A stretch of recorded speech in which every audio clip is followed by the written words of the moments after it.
C'est l'histoire d'un homme qui tombe d'un immeuble de 50 étages. Le mec, au fur et à mesure de sa chute, il se répète sans cesse pour se rassurer. Jusqu'ici, tout va bien. Jusqu'ici, tout va bien. Jusqu'ici, tout va bien. Mais l'important, c'est pas la chute. C'est l'atterrissage. People are watching films in such a weird way in the modern age with social media and Letterboxd, and how I used to be that, and how the film La Haine really just changed my worldview on how I can appreciate film, and how I think that hopefully you can start looking at film in hopefully a slightly different way. So in the age of social media with Letterboxd, and I feel like we really undervalue what I think is the central tenet to what makes a film really special, which is time. I see a lot of people leaving cinemas and immediately going to their Letterboxd and putting, liking it and throwing reviews and giving 5 out of 5s, 4 out of 5s, 3 out of 5s. It feels a lot for dopamine, it feels a lot for likes, it feels a lot for clicks. I feel like a lot of people aren't really trying to sit with a film and letting a lot of your ideas kind of bounce around and linger so that you can decide, what does this all mean for me? A lot of people are just kind of watching a film, just throwing a review and just hoping it gets a bunch of likes, trying to be a little bit funny, trying to be a little bit negative for the bait. And I feel like a lot of films are being watched in this like such a selfish way. And I was that person, by the way. Like when I'm saying these people, I'm saying things that I was doing and things that I was seeing a lot of people around me doing. So this is not like a judgmental thing, like as much as this is like a self-reflection thing.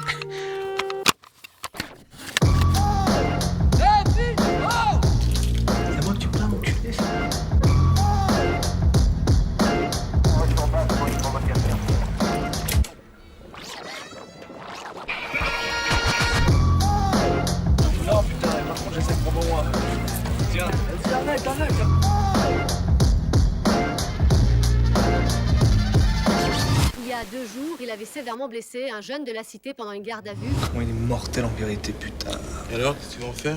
Vas-y, on verra s'il y a des lumières. La Haine, this is not going to be a video about spoilers, so just heads up if you're worried about this.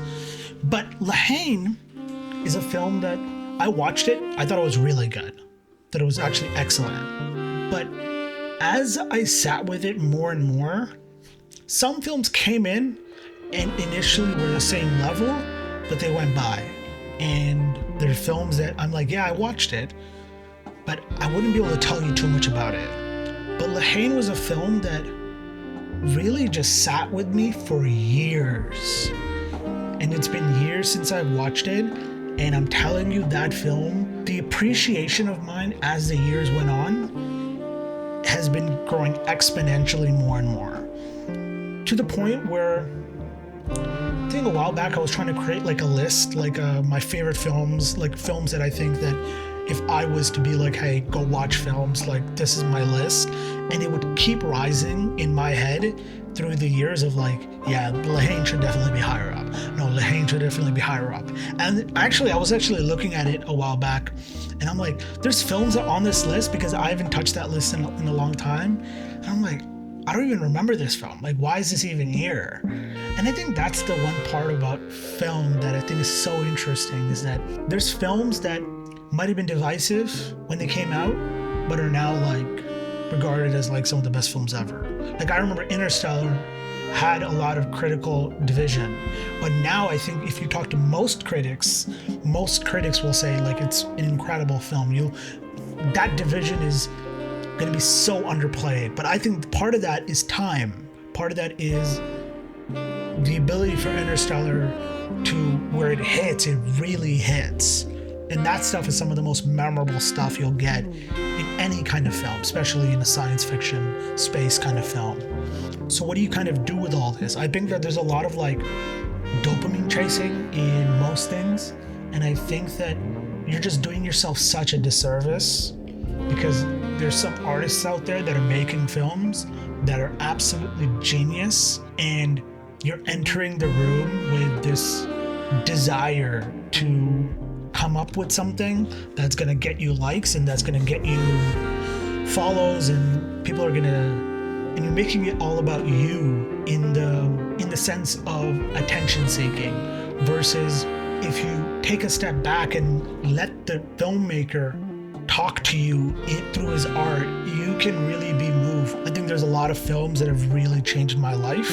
La Haine is one of them. That film's ability to really just create such a beautiful dynamic between the boys, and you understand this like political kind of like climate and this really like violent world they're living in, but you also feel like they're entering this violence with such naivety, and there's a lot of hooks that you as an audience kind of feel as if like you're watching the bomb underneath the table, but they're too young to see those, and you're just like, what's gonna go wrong?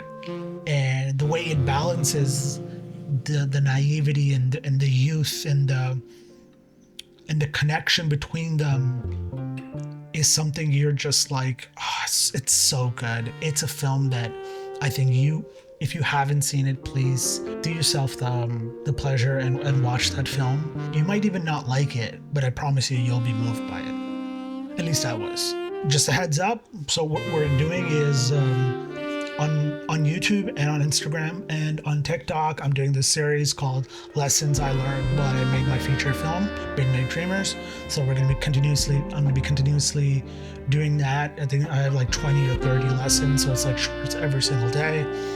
And I'm also planning to do like a small little short film where I'm also gonna be talking about like motivation and how to seek inspiration for your projects and your stories, and how to really study filmmakers to see what they're doing well and how to take that and then into a project of yours. So the first filmmaker that I'm going to be looking at is Kurosawa, and so I'm like just going to write like a one-page kind of like scene kind of thing, and we're just going to go out and shoot it, and then I'll start putting all the little content together. And so just look forward to that in the next like couple of weeks. And if you guys are interested, I did a video on Martin Scorsese and his AI kind of like thing that he got into. Yeah, that was like an interesting thing. So yeah, go check that out. Otherwise, I'll see you guys next time. Later.